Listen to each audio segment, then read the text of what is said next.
What's going on, guys? It's Dylan, and I'm back again with another comic book review. Now, today is a special day. It's New Comic Book Day, and lately we've been getting 2 X-Men books a week, but this week we got 3, baby. So, all of them were issue 2s, and they were all fantastic. And it looks like I'm going to be picking up all of these from now on, at least until one that is just horribly bad, because all of these were just great. Like, I was thinking New Mutants might be the first one to go, but after this issue, this actually might have been my favorite issue out of the 3. I really had a lot of fun with this. This one was a lot more fun and just like an adventure. Not really an adventure, but kind of, you know. It was a lot more fun and comedic in a way. But these two, were a lot darker. This one particularly was probably the darkest in a way. Mainly maybe because of the artwork. The artwork kind of made it, like, it was a lot violent and darker. X-Force still, I would say, is for adults. You know, I'd say Fallen Angels and X-Force are definitely more arranged for adults. So, you hear that, Kappa? For adults, not children. But yeah, man. In the reading order it shows in the back, you start off with New Mutants, X-Force, and then Fallen Angels. So that's the way I read them. I would say, I don't know if it even matters, the reading order, at least for these 3. I couldn't really I couldn't figure out if, you know, the linear timeline, if it really matters. I don't think it does. I think you probably could read all 3 of these issues however you want, and you'd be fine.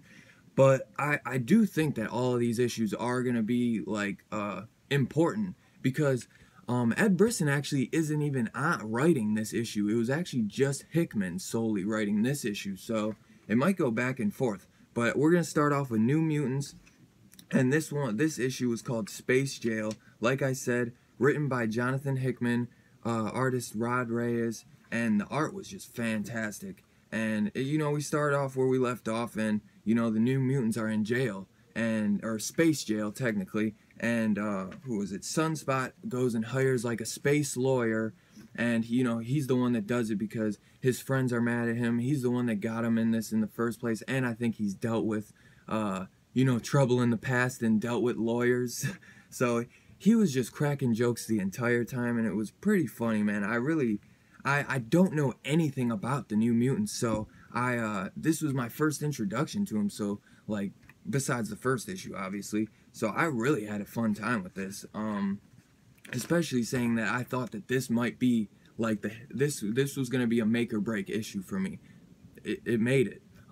This is the space lawyer, goofy ass frog, and it's pretty funny because once they're in front of the courtroom, they get, like, life sentenced, and before that, Sunspot's like, there's one thing that I am sure of. If this dude don't get us released from space prison or whatever, one thing is for sure, we're breaking out. And they end up getting a life sentence, and it's pretty funny because the lawyer he literally does that. And then Sunspot's like, it looks like someone's not getting paid.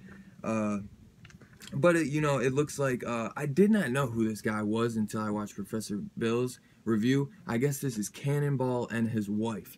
They come to retrieve the felons. That's exactly Cannonball's words. He's like, "What up, felons?" And his wife's like, "Don't try to escape us, prisoners."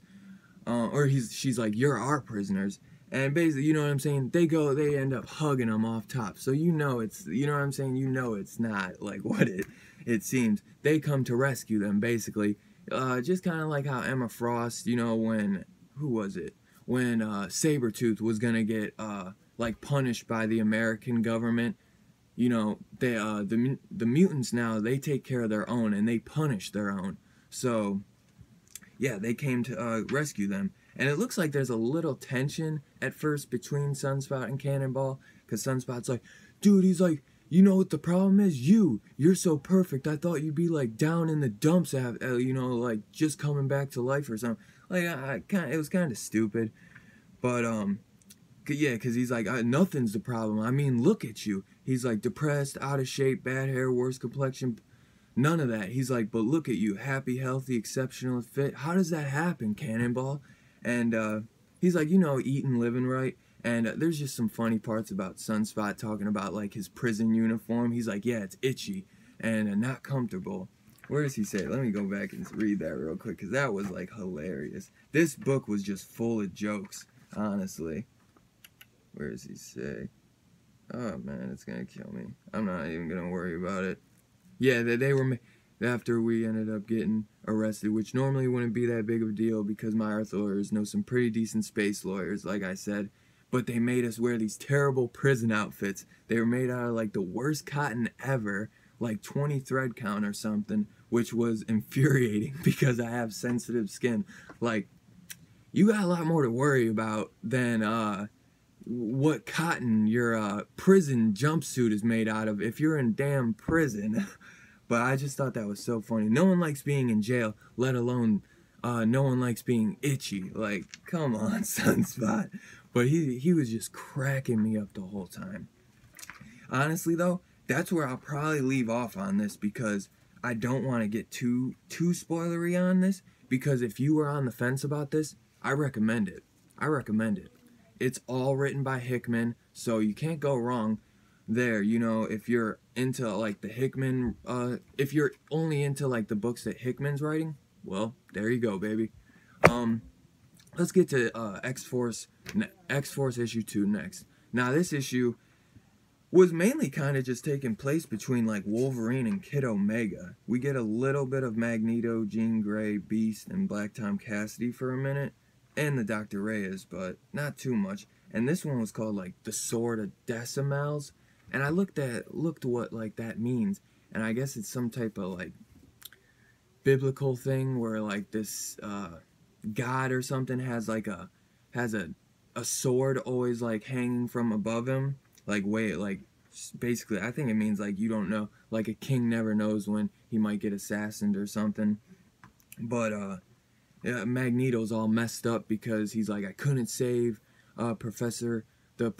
Maybe if he was made out of metal I could. And they turn like his cerebral helmet into like a sword, which I thought was kind of like what they were kind of hitting at with that Sword of Decimals or whatever. But Black Tom Cassidy thinks it's his fault, kinda, that he could have done more, but you know, really, what could he have done?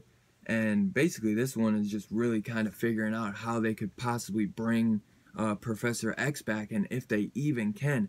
But they won't let, like, they keep saying, they're like, you need to have faith, like, blind faith, give me some blind faith, why don't you? Like, we're gonna bring him back. But it looks like it might be a lot more complicated than they think, so I definitely think he's gonna come back. Obviously, though, they're just gonna roll it out for a bit and try to make it last a bit, I figured. But Wolverine and Kid Omega have a team up, kinda. Well, they kind of meet each other when Wolverine goes hunting for some info. He runs into Kid Omega, and their banter back and forth was just absolutely hilarious. If you love the first issue, this second issue was great as well. Like, I don't know what to say about it. Was a fantastic issue. Benjamin Percy did a fantastic job. Artwork was really good. And that's another thing. Xavier's dead, and they're like, long live the king, and they got all the mutants around him, and they're just all messed up. Because it's like, if somebody can come and do this, then, you know what I'm saying, they're liable to get hit again, possibly, you know? Especially, you know, without their king. Okay, so when they were attacked and Professor X was killed, he wasn't the only target. 37 other mutants died, and they didn't really talk about that, but they let that be known in this issue that 37 other mutants were killed when this attack happened on Krakoa. So it is pretty crucial, man. And then like Jean is telling Magneto, like, I think I can, and Magneto's like, you think? No, you will, and you have to, like. And that's where all that kind of blind faith comes from, because she keeps telling Beast, she's like, please just have some blind faith in me or whatever. And it looks like that they're gonna be able to bring him back, I think, but it also looks like there's other people who have figured out how to possibly clone and create people, and it looks like they're creating Reavers, like the old Reavers maybe, and they have similar like technology and weaponry like the Reavers did. So who knows what's gonna happen with that, but it looks definitely interesting, and I highly recommend it. But next, let's get to Fallen Angels issue 2. This one I actually read twice because it was a little different. At first, I didn't really grasp it at first. I kind of just read it too quick, so I had to go back and read it again. This one was more about like Psylocke kind of being like a straight up assassin in a way, but it's about like Cable kind of figuring out that there's like places in other countries where they're kind of forcing like children to do like stuff, like work for them because they have tiny hands and stuff, and Cable's like we have to go, save these people, and Psylocke kind of arguing with him like, that's not the best idea. If we're gonna leave Krakoa, we need to do it for a path, and when we go like find a path, not for like sidearm dealers that maybe work for a path. Like, it has to be worth it when we actually leave, because they can't just keep leaving Krakoa, they basically say, because maybe they'll get kicked out, maybe they won't be allowed back, who knows, because they're technically not supposed to be doing what they're doing. They're kind of breaking the rules, but Magneto kind of sent them that way to Sinister, so he knew what was going on, but they still have to be careful. And this one was just really, this one was just a lot more dark and bloody in a way. It was really fun, and it definitely brings out like a ninja aspect to like Psylocke, which was really fun. I thought Brian Hill did a pretty good job on this, and Simon Kudransky is the artist, which that is no surprise because this art is just fantastic. Sometimes I'd say that maybe the colors are just a little dark, but I think that is exactly what they're trying to go for. I think that this is supposed to be like the dark X-Men story in a way. Like, it maybe, yeah. That's kind of what I pick up. Like these heroes are gonna be the ones that do like more of the dirty work in a way, I think. But